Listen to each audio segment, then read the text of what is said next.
buenas noches y bienvenidos a Radio RL. El día de hoy hablaremos un poco sobre los tribunales internacionales sobre derechos humanos. Como siempre, agradecemos a nuestra audiencia por enviar sus preguntas. Arrancamos con la primera pregunta. ¿Cuáles son los tribunales regionales en materia de derechos? Buena pregunta. Existen distintos tribunales regionales enfocados en los derechos humanos, como lo son la Corte Interamericana de Derechos Humanos, la Corte Europea de Derechos Humanos, la Corte Africana de Derechos Humanos y de los Pueblos y el Tribunal Europeo de Justicia de la Unión Europea. La Corte Interamericana de Derechos Humanos es parte del Sistema Interamericano de Derechos Humanos y se encarga de casos relacionados con la Carta de Organización de los Estados Americanos y la Convención Americana sobre Derechos Humanos.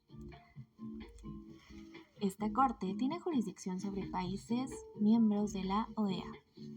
Ahora, la Corte Europea de Derechos Humanos tiene jurisdicción sobre los países que son parte del Consejo de Europa y han ratificado el Convenio Europeo de Derechos Humanos. Está ubicado en Estrasburgo, Francia, y se encarga de casos relacionados con violaciones de los derechos humanos en Europa.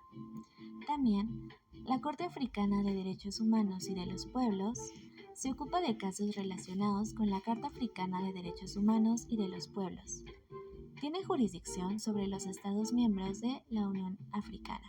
Y por último, el Tribunal Europeo de Justicia de la Unión Europea, aunque no es exclusivamente un tribunal de derechos humanos, este tribunal interpreta y aplica la legislación de la Unión Europea, que incluye disposiciones relacionadas con los derechos fundamentales. Puede emitir fallos que tienen un impacto en cuestiones de derechos humanos dentro de la Unión Europea. Y bueno, arrancamos con la siguiente pregunta. ¿Qué principio de derecho internacional es aplicable en caso de que ocurra alguna violación relacionada con las obligaciones internacionales que produzca un daño? El principio de derecho internacional que aborda una violación de una obligación internacional que produce un daño es el principio de responsabilidad internacional del Estado. Este principio establece que un Estado es responsable de sus acciones u omisiones que violan las obligaciones internacionales y que causan daño a otro Estado, entidad o individuo. La responsabilidad internacional del Estado se rige por normas y principios ampliamente aceptados en el derecho internacional, como la Convención de Viena sobre el Derecho de los Tratados de 1969 y la Comisión de Derecho Internacional de las Naciones Unidas, que ha trabajado en la codificación y desarrollo del derecho de la responsabilidad internacional del Estado. Los elementos clave de la responsabilidad internacional del Estado son violación de una obligación internacional, causalidad, imputabilidad y derecho a reparación del daño. Bueno, continuamos con lo siguiente. Estamos recibiendo algunas preguntas interesantes. Por supuesto, relacionadas con la recomendación de Corte Internacional en México. Tenemos el claro ejemplo de Hernández Ramírez. Pregunta, ¿podría explicar el caso de Goodman versus México? ¿Y la sentencia provista es un ejemplo de recepción de derecho internacional? Y por último, ¿qué efecto tuvo esta sentencia en el entendimiento tradicional de derecho nacional, en la concepción del Estado como soberano? Bueno, el caso de Castañeda-Gutmann contra México es de particular interés, debido a que fue la primera recomendación emitida por la Corte Interamericana de Derechos Humanos hacia la República Mexicana. El caso se refiere a la falta de un recurso judicial efectivo para poder cuestionar la negativa de inscripción del señor Castañeda-Gutmann como candidato independiente al cargo de presidente de México para las elecciones del año 2006.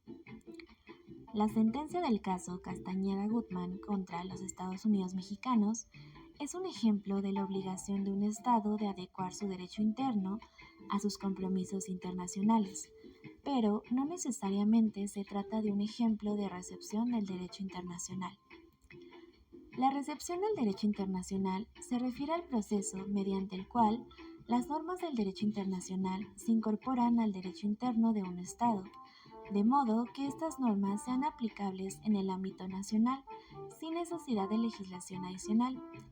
En este caso, la sentencia hace referencia a la obligación de México de completar la adecuación de su derecho interno a la Convención Americana sobre Derechos Humanos y a las obligaciones específicas que México ha asumido en virtud de este tratado. Cuando un Estado ratifica un tratado internacional, se compromete a cumplir sus disposiciones y a adaptar su legislación nacional para estar en conformidad con las obligaciones establecidas en ese tratado. En este sentido, la adecuación del derecho interno a la Convención es un proceso por el cual México debe modificar sus leyes y regulaciones nacionales para cumplir plenamente con los estándares de derechos humanos establecidos en la Convención. Esto no implica necesariamente una recepción automática de todo el derecho internacional en el sistema legal interno de México, sino más bien la adaptación de su marco legal nacional a los compromisos específicos asumidos en virtud de ese tratado en particular. Por lo tanto, la sentencia en este caso se refiere a la obligación de adecuar el derecho interno a un tratado internacional específico, que es la Convención Americana sobre Derechos Humanos, y no constituye un ejemplo de recepción general del derecho internacional en el sistema legal de México. La recepción del derecho internacional puede ser un proceso más amplio y generalizado que va más allá de la adaptación de un tratado en particular. La Corte considera que ambos sistemas, uno construido sobre la base exclusivamente de partidos políticos y otro que admite también candidaturas independientes, pueden ser compatibles con la Convención y, por lo tanto, la decisión de cuál sistema escoger está en las manos de la definición política que haga el Estado, de acuerdo con sus normas constitucionales. A la Corte le queda claro que en la región existente hay una profunda crisis en relación de los partidos políticos, los poderes legislativos y con quienes dirigen los asuntos políticos, por lo que resulta imperioso un profundo y reflexivo debate sobre la participación y la representación política, la transparencia y el acercamiento de las instituciones a las personas. En definitiva, sobre el fortalecimiento y la profundización de la democracia. La sociedad civil y el Estado tienen la responsabilidad fundamental e inexcusable de llevar a cabo esta reflexión y realizar propuestas para revertir esta situación. Y, en este sentido, los Estados deben valorar, de acuerdo con su desarrollo histórico y político, las medidas que permitan fortalecer los derechos políticos y la democracia, así como las candidaturas independientes, puede ser uno de esos mecanismos, entre muchos otros. Bueno, retomando la cuestión enfocada de los derechos humanos, Cintia Cortés pregunta, ¿cuál es la importancia de los derechos de participación democrática para la igualdad, la no discriminación y el Estado de Derecho?